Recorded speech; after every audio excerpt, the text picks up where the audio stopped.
tungkol sa mga Montenegro. Nagtrabaho ka ba sa kanila? Ang mga Montenegro. Ang programang ito ay rated SPG, striktong patnubay at gabay ng magulang ang kailangan. Kahit papaano ay naibsan ang bigat ng nararamdaman ni Marites noong dinalaw siya ni Tanggol. Nakaramdam siya ng hindi maipaliwanag na saya.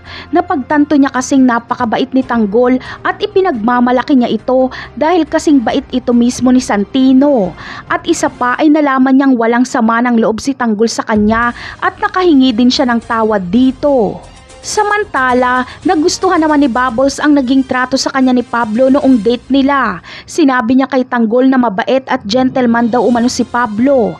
Paraan ito ni Bubbles para papagselosin si Tanggol at mapilitan itong umamin sa kanya kung talagang may gusto ito sa kanya.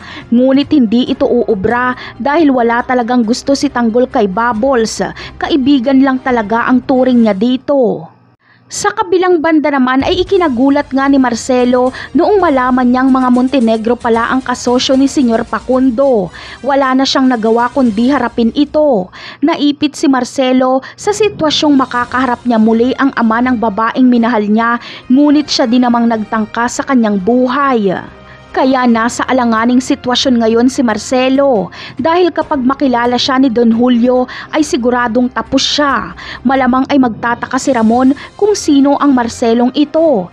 Pero sasabihin sa kanya ni Don Julio na ito ang scammer na naging karelasyon ni Olga na siyang ama ng babaeng anak ni Olga. Siguradong mapapabunot ng baril si Ramon para itutok kay Marcelo. Kaya abangan na lang natin ang mga mangyayari sa mga susunod na episode. Paalam!